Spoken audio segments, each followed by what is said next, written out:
은혜와 사랑이신 주님, 오늘 우리가 이렇게 함께 서 있는 자리가 얼마나 은혜이며 소망이며 사랑인지를 속히 깨닫게 하여 주시옵소서. 이제는 지나간 이후에 아쉬움으로 뒤를 돌아보는 자들이 아니라 소망과 믿음으로 앞을 내다볼 수 있는 진정한 믿음의 백성들이 되게 하여 주시옵소서. 지난 한 해를 돌아보며 하나님의 말씀과 하나님의 뜻이 분명했음에도 불구하고 1년여의 시간이 이렇듯 무심한 듯 흘러가고 있음에도 아직도 여전히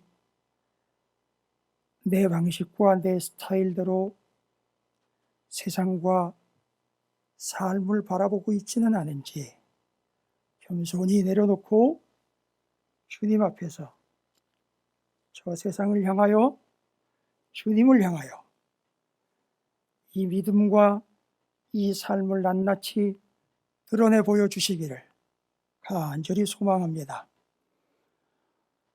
오늘 주님의 오심을 기다리는 두 번째 주일을 맞으면서 과연 내가 주님을 얼마나 사모하는지를 살피게 하여 주시옵시고 주님이 내 삶에 어떤 의미인지를 돌아보게 하여 주시옵시며 주의 진리가 얼마만큼 진리인지를 또한 입술로 고백할 수 있는 자리가 되게 해 주시옵소서. 귀하게 말씀을 나누고자 하오니 말씀을 나눔에 말씀이신 주님께서 이 자리 우리와 함께해 주시옵시고 영혼 한 사람 한 사람을 붙잡아 주시고 하나님의 나라에 사로잡아 주시옵소서. 감사드립니다. 예수님의 이름으로 간절히 기도 올려옵나이다. 아멘. 할렐루야. 주님의 은혜가 오늘 여러분 삶 가운데 가득하시기를 주의 이름으로 축원을 드립니다. 이젠 좀 익숙하시죠? 아니 뭐 멋있지는 않아도 그냥 이렇게 봐주실 만은 하잖아요. 네. 뭐 이런 거 하나 쓰는 것도 제 의지로 쓰는 게 아닙니다. 하나님이 어찌 계획을 하셨는지에 저는 그냥 달려갈 뿐입니다. 매달려 간다는 얘기죠.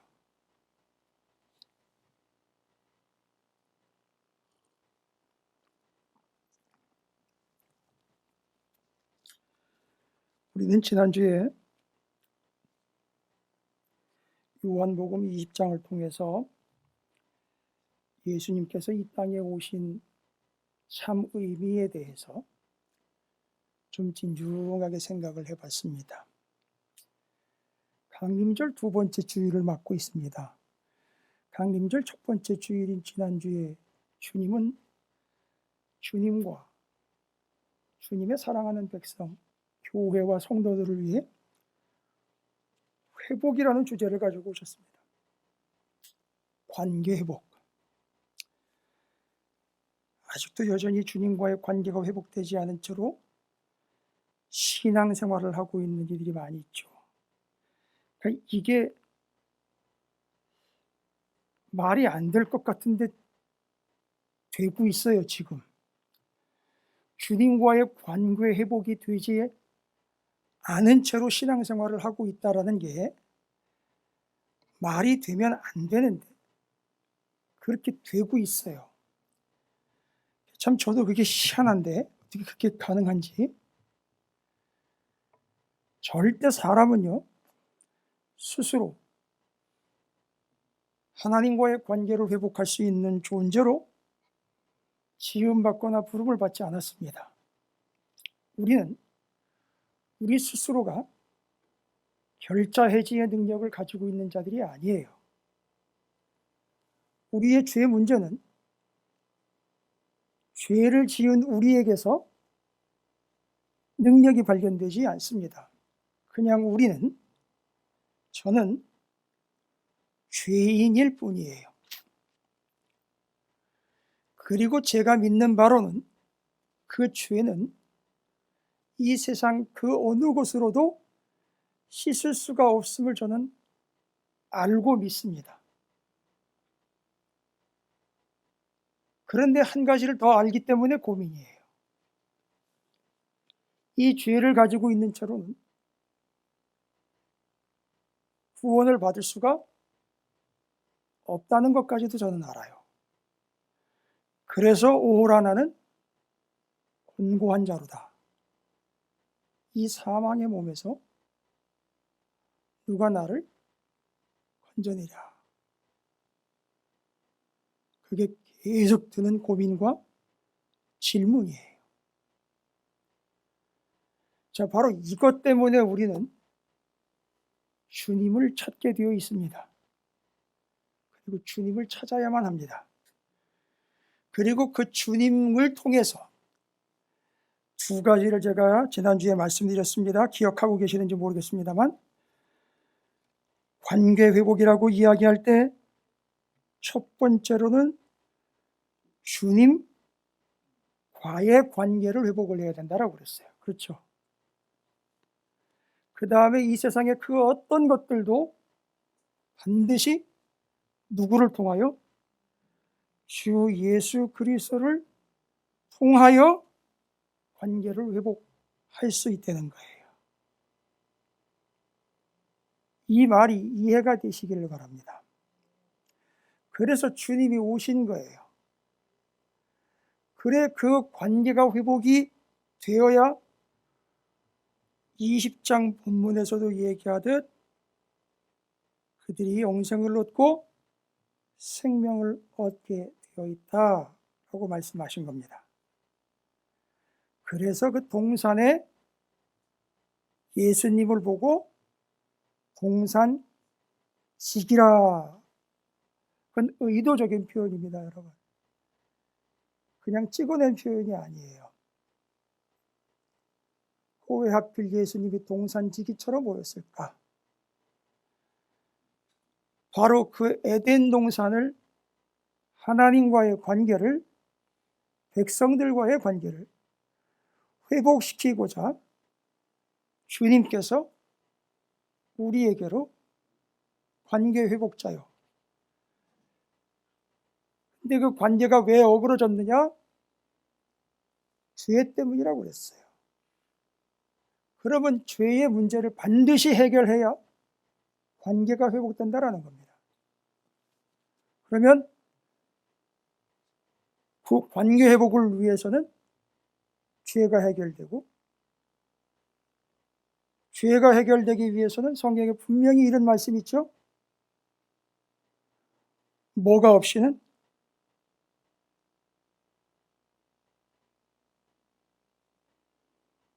저 땅의 속에서부터 지금 외치잖아요. 뭐가 없이는 죄사함이 없다.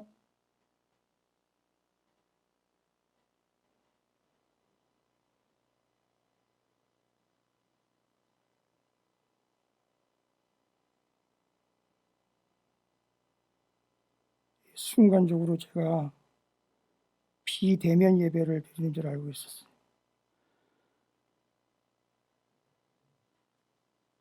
뭐가 없이는 죄사함이 없다. 피 흘림이 없이는 죄사함이 없다. 그래서 그 에덴 동산에서 첫 번째 피 흘림이 있었죠. 바로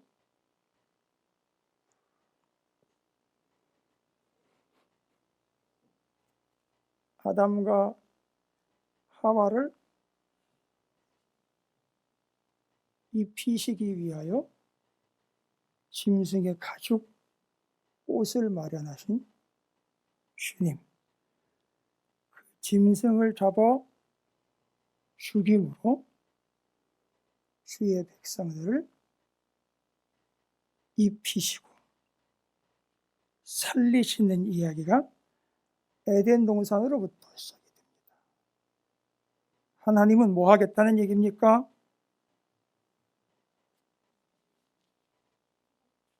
그렇죠. 이 이야기를 반드시 내가 성취하겠다는 거죠. 회복시키겠다라는 얘기죠.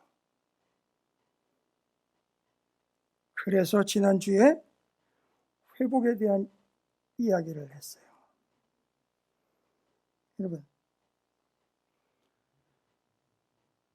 회복이라는 말은 오해하실 수 있을 것 같아서 말씀을 드립니다. 회복이라는 말은 옛날로 돌아가는 걸 회복이라고 그러는 게 아니에요. 회복이라는 말은 온전케 되는 것을 말합니다. 주님과의 관계에 있어서. 어떻게 잘 정리가 되셨나요? 그래서 주님과의 관계가 온전하게 되도록 하기 위하여 주님이 이 땅에 오시고 동산지기로서 관계 회복을 위해 다 떠맡으셨죠. 주님이 모두 되시고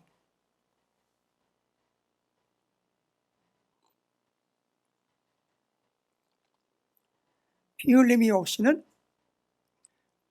죄사함이 없으니까 제물이 되셔서 직접 피를 흘리시고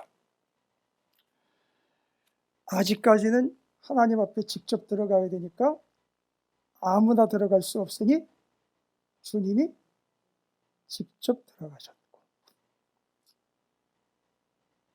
그렇죠. 제사를 함부로 하나님 앞에 드리러 간답시고 제물 들고 쫄래쫄래 갔다가는 성전 앞에서 바로 그냥 하늘로부터 뭐가 오든지 오겠죠. 죽은 거죠. 이유는요.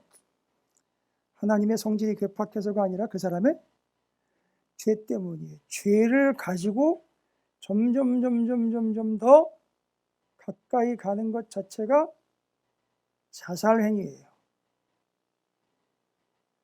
죄의 문제가 아직도 해결되지도 않은 채로 아니 그렇다고 죄의 문제를 뭘 누구한테 떠넘길 겁니까? 아니요. 제가 우리 교회에서만 수백 번을 얘기를 했습니다. 저부터 시작해서 다 죄인이라고. 이 문제를 해결하기 위해서 주님이 오신 거라고. 그리고 그 문제를 어떻게 제대로 해결하는 게 맞는지 방법 기록한 것이 성경이라고. 그래서 왜 죽으라고 성경을 연구하는 것인지 이제는 아실 것이며 거기다가 1.1핵이라도 더하거나 빼면 그 이름이 빼지거나 그의 운명이 절단나는 것에 대해서도 이야기를 해요. 여러분, 주님은 이토록 우리에게 주님과의 관계와 이 세상과의 관계 회복을 위하여 직접 오셨습니다. 요한복음 21장은 이제 요한복음을 마무리합니다. 요한 마무리 전문 타자인 거 아시죠? 복음서도 마무리합니다. 신약 성경 전체를 마무리합니다. 잠깐 제가 예전에 언급한 바 있을 것 같은데 신약 성경 전체를 요한계시록을 통해서 마무리했다라는 말은 무엇을 전제로 하지 않는 이상은 요한계시록 전체를 통하여 이가 이렇게, 이것이 이렇게 이루어진 것에 대해서 이야기할 수 없겠죠. 그러니까 사도 요한이 지금 요한계시록을 통하여 하나님의 뜻이 이렇게 이루어졌다 하면 구약 성경 전체에 대한 완벽한 이해를 통해 그것이 복음이었으며 그것이 구원이었음을 요한이 정리를 해주고 있다라는 겁니다. 그래서 요한은 그냥 표현을 할 때 제가 그렇게 표현을 해요. 그냥 충분한 사람, 뭐 이런 식으로 좀 표현을 해요. 충분한 사람. 충분한 사람. 지식이요? 그런 얕은 단계를 얘기하지 않습니다. 그냥 충분한 사람이에요. 부족함이 없는 것 같아요. 먹는 걸요? 그런 게 아니라고요. 자,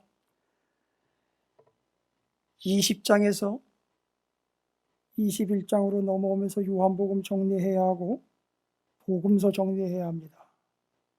나중에 신약성경 다 정리하게 될 때 요한이 무슨 표현들을 쓸지를 좀 예상도 해봐야 되겠죠.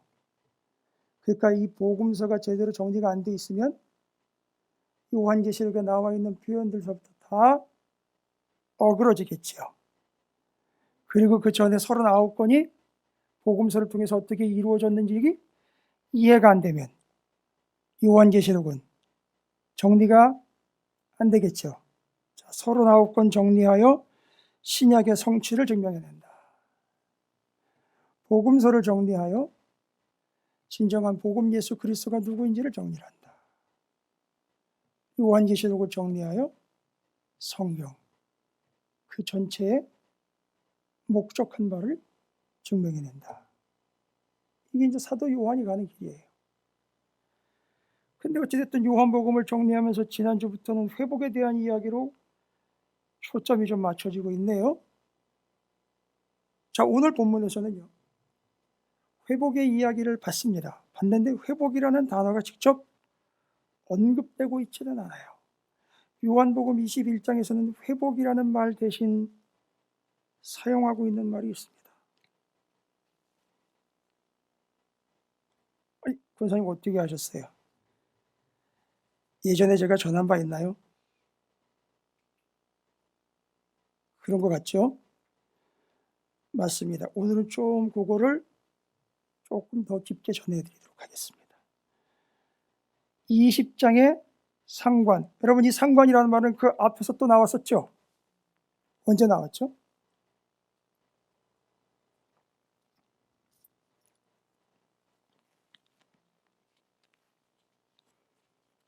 그냥 천천히 기억해 보세요. 언제 나왔는지. 상관. 혼인잔치. 또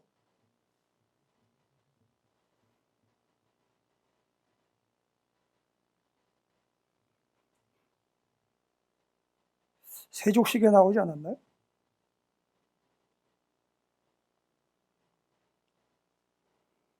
그리고 이제 여기 상관이라는 말이 나옵니다. 근데 요한복음 21장에 나와 있는 상관이 있다라는 이 단어는 전체적으로 결론적인 본문에서의 단어를 이야기를 좀 해드려야 될 것 같아요. 결론적으로. 상관. 원래 여기 요한복음 21장은 20장에 회복이라는 단어를 상관이라는 단어로 받아요. 그러니까 그 회복이라는 말로 연결됐을 때 회복된 자들의 특징이 뭐냐 하면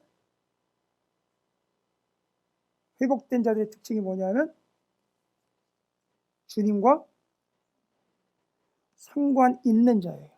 그렇죠. 간단하게 이야기하면 그래요. 주님과 늘 상관 있는 자예요. 여러분 도대체 무엇과 상관 있는 자들입니까? 꼭 지나가다 보면 남의 싸움과 상관 있는 사람이 있어요.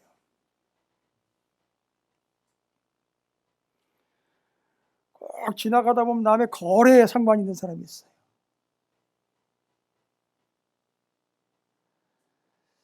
뭐하고 그렇게 상관이 있는지 저 사람 그거 뭔 상관인데 자꾸 물어보고 싶죠. 저 얼마나 상관이 있길래 뭐 이런 식으로 얘기를 합니다만, 그 상관이라는 말은 이 10장에서 그게 회복이 되었다라는 말의 결론적인 표현으로 이해하시면 될 것 같아요. 여기 상관이라는 말은 여러분 본문 오늘 21장 요한복음 21장의 15절부터 25절까지 그 후반부 본문을 보면 상관 있다라고 이야기할 때 두 개가 나와요. 두 개가. 그 두 개랑 나랑 상관이 있느냐 없느냐 물어봐야 되고요. 그 두 개가 나랑 상관이 있도록 하기 위하여 주님이 오셨네요. 그 두 개가 뭐냐면 본문을 읽어보시면 첫 번째는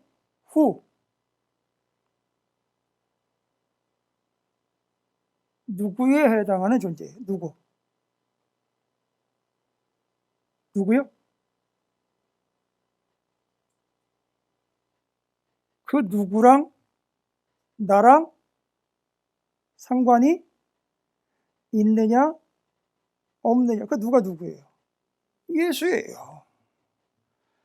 그 다음에 두 번째가 뭐냐면 진리의 말씀이에요. 그것이 지금 나랑 상관이 있느냐 없느냐예요. 그 두 가지를 가지고 상관이 있느냐 없느냐를 설명을 해야 되는데 잘 보십시오. 본문에서 상관이라는 말은 그래서 제가 설명드리는 거예요. 주님은 누구라고 나한테 이미 새겨져 있는 거예요. 그 다음에요. 주님의 말씀인 하나님의 말씀인 성경은 무엇이라고 정리가 끝난 거예요. 여러분, 요게 상관이 있다 없다라는 말의 최종적 결론이에요. 주님은 내게 누구냐? 진리의 말씀은 내게 무엇이냐? 요거 설명 가능한 게 그것과 내가 상관이 있다는 거예요. 그래서 주님이 오셔가지고 주님과 나와 말씀과 나와 뭐 하도록 하기 위해서 상관이 있도록 하기 위하여 회복자로 오신 거예요. 그런데 오늘날 성도들의 삶을 보면 교인이에요. 교회 직분자래요. 아무 상관없어요. 여러분, 직분과 상관된 자와 상관하지 마십시오. 무슨 얘기인지 아시겠어요?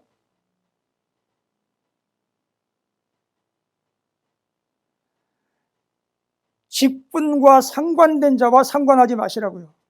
직분되는데 혈안이 돼가지고 직분 받으면 인생 끝나는 걸로 착각하는 사람들과 상관하지 마시라는 얘기입니다.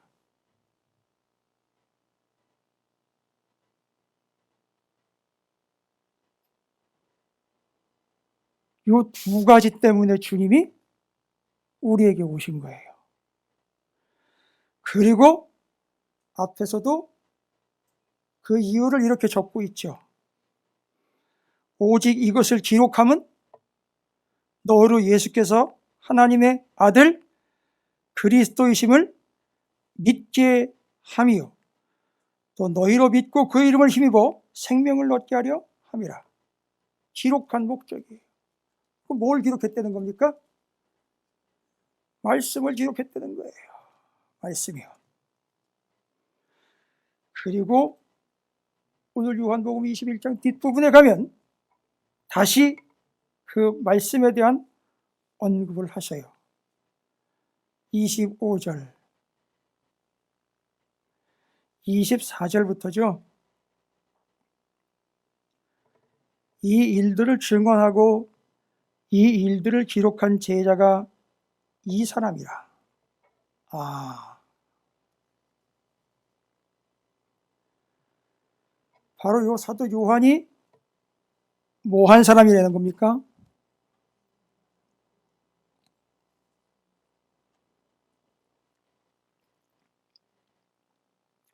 첫 번째, 뭐를 어떻게 했다고요? 증언했다라는 말은 누구에 대해서 증언한 겁니까? 근데 아까 상관 있는 자는 첫 번째, 예수에 대해서 나에게 누구인가 설명이 가능한 사람이라고 했죠. 이 일들을 증언한다라고 할 때 이 일들은 누구에 관련된 일이냐? 예수와 관련된 일들을 뭐 합니까? 증언하여. 증언하는 순간 어떤 역사가 나타나죠?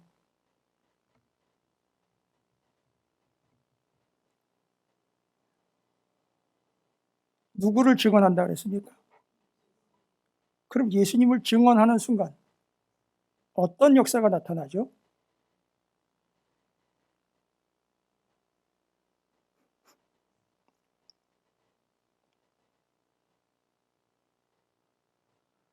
코로나가 끝나도 한참 걸릴 것 같죠? 주님을 증거하면, 주님을 증언하면 어떤 일이 생기느냐? 죄송해요. 지금까지 제대로 증언을 해본 적이 없기 때문에 잘 몰라요. 어떤 일이 일어나는지 잘 몰라요. 여러분, 주님을 증언하면은요, 주님이 드러나는 거예요. 아직도 여전히 우리는 직분과 관련된 자이기 때문에 누가 드러난다고요? 예? 무엇과 관련이 있고 무엇과 상관이 있느냐? 직분과 상관이 있는 자이기 때문에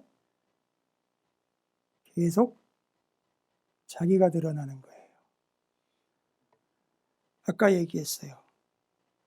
주님이 나에게 누구이고 진리의 말씀이 내게 어떤 의미인지를, 무엇인지를 설명할 수 있는 자. 그런데 그가 24절로 바로 그 사람이 누구냐? 요한이라는 거예요. 그러니까 주님이 찾아오셔가지고 요한은 어떻게 된 거죠? 철저하게 관계가 회복됨을 통하여 주님과의 관계에서 이 두 가지가 정리가 끝났죠. 그래서 주님과 상관 있는 자의 특징, 첫 번째, 무엇과 누구인지를 정확하게 설명할 수 있다. 두 번째는요, 바로 그 주님을 뭐하고요? 증언하고, 그 책에 기록될 내용들을 받아서 실제로 요한은 어떻게 했죠? 기록했지요. 새겼지요. 여러분, 책에다가 새기는 순간 그 말씀은 어떤 역사가 나타날까요? 반드시 이루어지는 역사가 나타납니다. 증언하는 순간 드러납니다. 새기고 기록하는 순간 이루어집니다.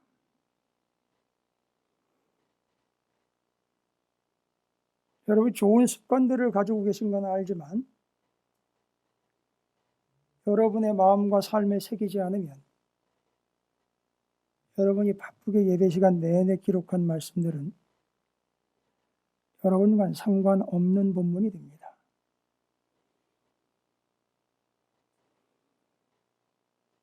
연말을 보내고 있습니다. 강림절기를 보내고 있습니다. 이때 우리에게 주님은요, 빛으로 오셨다 그랬고 말씀으로 오셨다 그랬고 여러 의미가 있습니다만 우리의 관계 회복을 위해 오셨다 그랬어요. 그걸 통해서 주님과 상관 있는 자로 만들어 저를 구원시키기 위함입니다. 내용을 쭉 읽어보니 상관 있는 자가 어떻게 구체적으로 상관이 있느냐? 주님이 누구인지, 말씀이 무엇인지에 대한 명확한 설명이 있더라는 거예요. 자기가 그걸 설명이 가능하더라는 거예요. 나한테, 그분은, 나한테 그 말씀은 어떤 것이니 명백하더라는 거예요. 두 번째로는요, 그 주님을 증언하며 그 말씀을 새기고 기록하더라는 거예요. 지금 누가 이런 행동들을 한다고 제가 설명드리고 있는 거죠? 상관 있는 두 가지,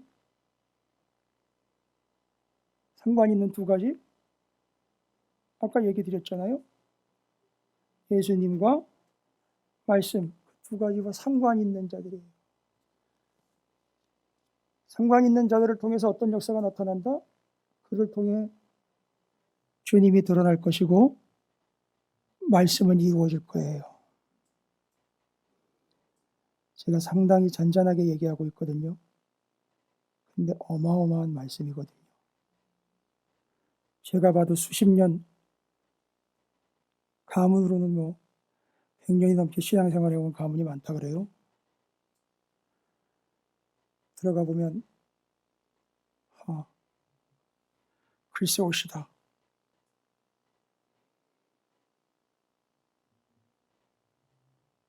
주님이 드러났는지 말씀이 이루어졌는지 비참하게 그지없습니다.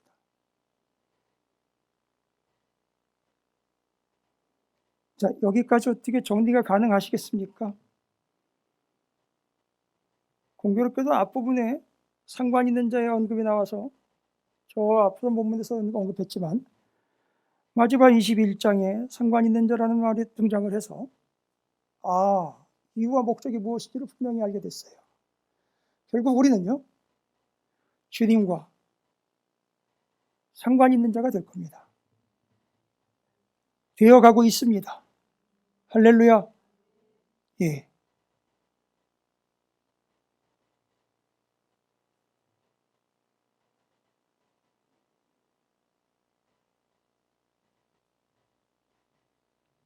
이제 끝으로 참 중요한 얘기를 하나 해야 합니다.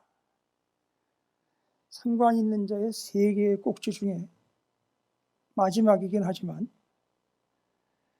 이 세 개를요, 여러분이 자유자재로 구사할 수 있도록 정리하고 증거할 수 있도록 하기 위하여 이 마지막 세 번째는 상당히 중요합니다.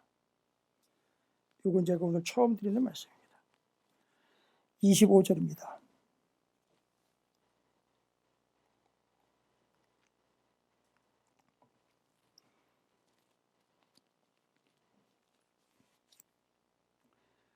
예수께서 행하신 일, 상관 있는 자는 그 예수께서 행하신 일을 앞에서 어떻게 했지요?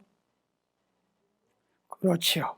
예수를 증언하고 그 말씀을 삶의 말씀에, 가슴에 여러분 새겼다, 기록했다라는 말은 어떻게 했다는 걸까요?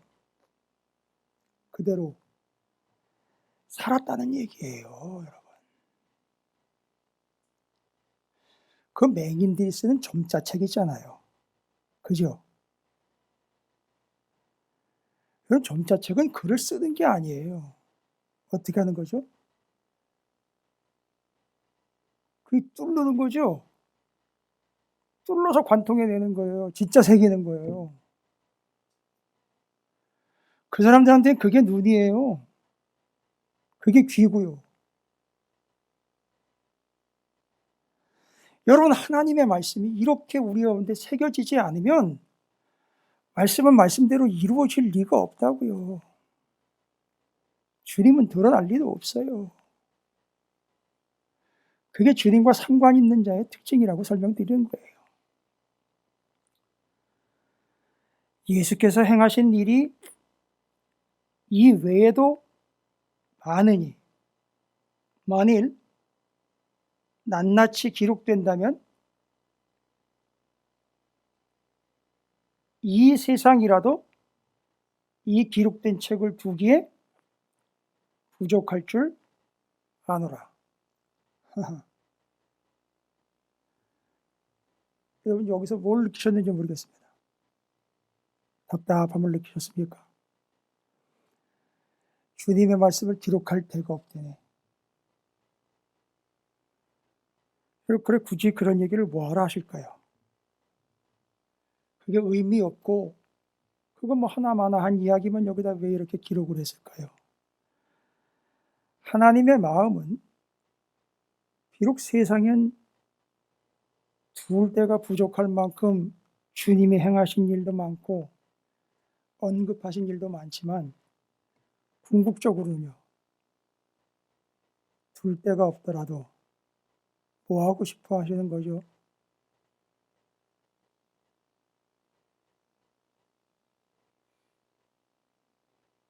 여러분 저거 다 세보신 거 아니에요? 책에다가 다 기록한다면 내가 이거 이 땅에 있는 책에다가 기록할 수 있을까? 하나님이 세보신 거 아니에요? 그러니까 어떤 표현이 나왔어요?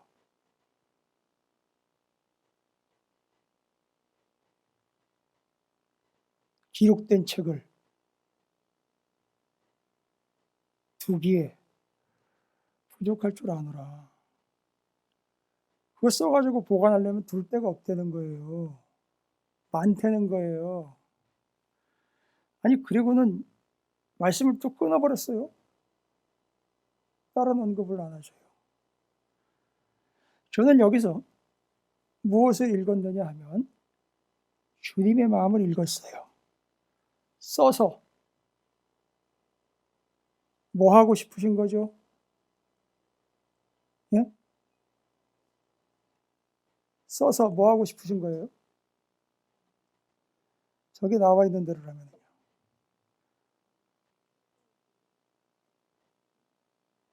첫 번째 뭐 하고 싶다? 주님은요. 낱낱이 기록하고 싶다. 그 다음에는요. 책을 이 세상 가운데 두고 싶다.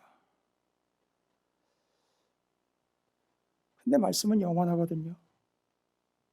이 썩어질 세상에 두고 가면 안 되는 거거든요. 나중엔 회수해야 되는 거거든요. 무서운 얘기가 나옵니다. 이제. 성경책 가지고 오라 그러면 얼마나 좋았을까. 너 평생 보던 성경책 가지고 올라와. 내가 알아서 할 테니까 하면 딱 눈치채죠. 그때부터 뭐 할까요?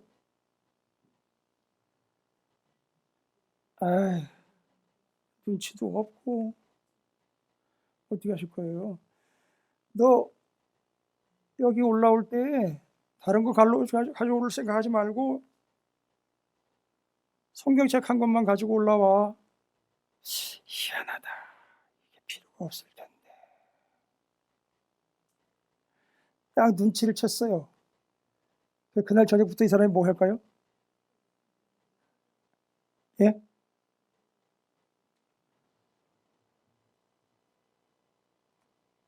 그래서 제가 회개합니다. 이거 제가 보여드리려고 한 건 아닌데 하다 보니까 이렇게 됐는데 그날 저녁부터 내가 이렇게 성경을 알아요. 내가 이렇게 성경을 많이 봤어요. 내가 이렇게 성경에 능한 사람입니다라고 가진 수단을 동원해서 문구점에 있는 포스트잇 다 사다가 한 3-4배로는 불려놓을 거고 형형색 색의 펜을 갖다가 줄은 컬러풀하게 다 쳐놨을 것이고. 그런데 여러분 이건 가지고 가지 않습니다. 그런데 영원한 하나님의 말씀이기 때문에 여기다가 두지 않아요. 그런데요, 일정 기간은 여기다 둬야 돼요. 왜요? 기록한 목적이 뭐라 그랬습니까? 사람들로 하여금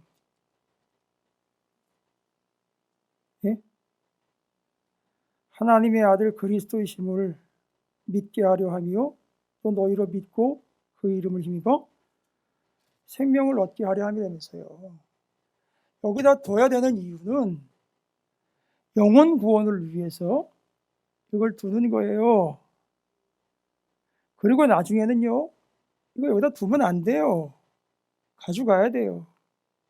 그리고 여러분이 하나님 앞에 섰을 때에 분명히 심판은 있습니다. 무슨 심판이죠? 누구한테 잘했느냐가 아니라 말씀대로 살았느냐 안 살았느냐가 분명히 나올 거예요. 그건 여러분이 성경책에다가 줄을 수도 없이 그어도 드러나는 게 아니에요. 그냥 오래는 거예요. 그런데 아까 주님과 상관 있는 자가 뭐 했다 그랬죠?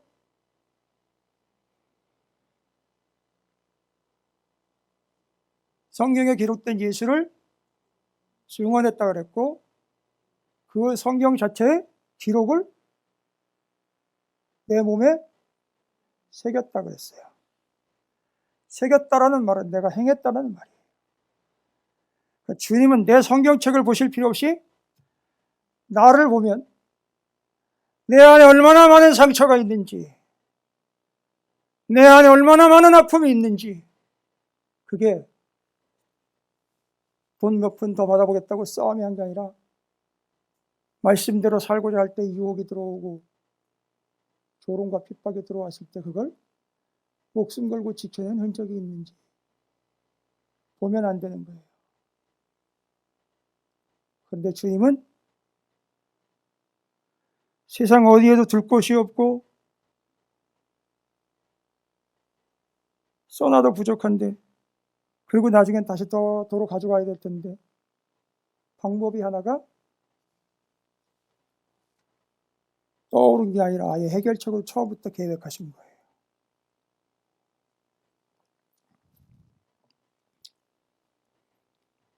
세상에 둘 데를 찾을 필요 없죠. 어떻게 해서 세상에 뒀다가 그때 다시 가져가시면 되죠. 이 세상에 썩어질 곳에는 보관할 데가 없어요. 그러니까 어떻게 보관하시겠다는 거죠? 맞습니다. 여러분에게 66권을 새겨서 이 세상에 여러분이 주님과 상관 있는 자로 죽어가는 이들을 구원해내고 말씀을 여러분이 새겨 말씀대로 이루어지는 것을 세상이 보고 고백하며 하나님께로 돌아오도록 하기 위하여 여러분 한 사람 한 사람을 주님과 상관 있는 존재로 만들어 가신다는 거예요. 그래서 우리는 주님과 상관 있는 존재입니다. 그러니까 세 가지 정리가 되셨나요? 오늘 말씀은 사도 요한이요. 상당히 철학적인 사람입니다. 학문에 능한 사람이기 때문에 헬라어도 상당히 고급스러운 걸 쓰고요. 아주 어려운 단어들을 많이 써요. 제가 지금 그거를 계속 사랑하는 성도 여러분과 함께 쉽고 이해하기 쉽고 편하게 지금 나누면서 정리를 하고 있는데 이제 요한복음이 정리가 되면서 우리 모두를 주님과 상관 있는 자로 부르고 계신다는 사실. 여러분 모두가 다 이렇게 주님과 상관 있는 자가 되었다라는 사실을 잊지 마시기를 주님의 이름으로 축원을 드립니다. 이렇게 세 가지 잘 정리가 가능하겠습니까? 첫 번째 뭐라 그랬죠?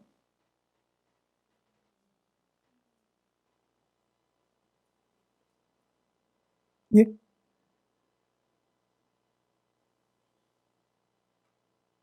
첫 번째,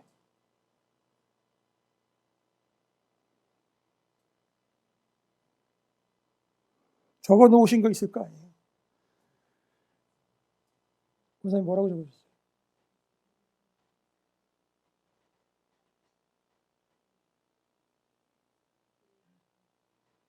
정리가 다들 잘 안 되신 모양이 그렇구나.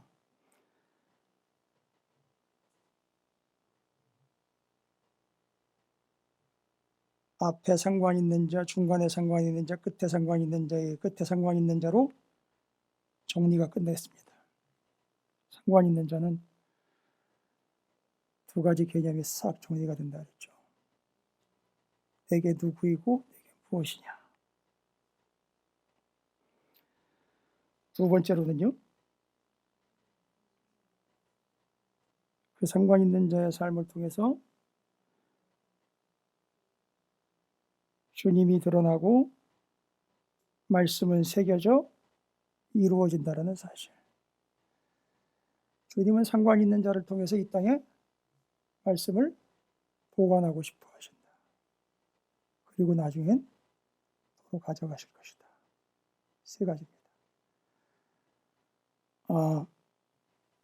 워낙에 의미가 깊기 때문에 제가 다시 설명을 드려도 어려운 건 마찬가지니까.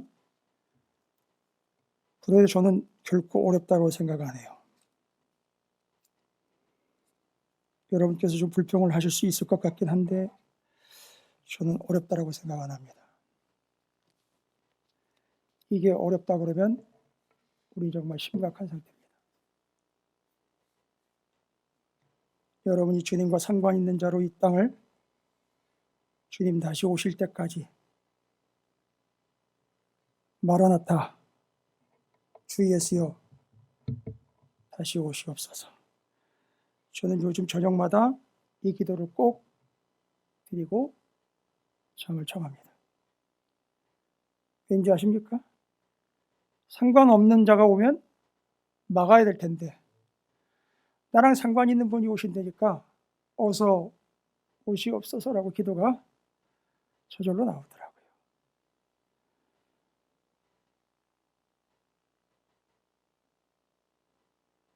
이 수술 자국이 워낙 대형 수술이라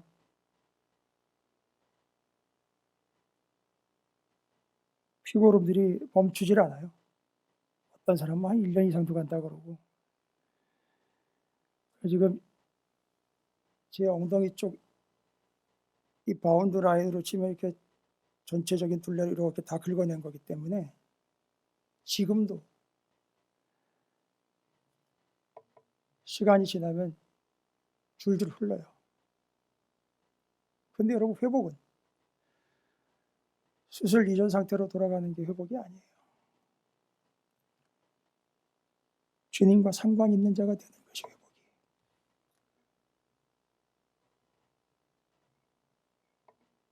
저는 오늘 제게 주님이 고통을 주셔서 그 고통을 통하여 어떻게 하시길 원하신다?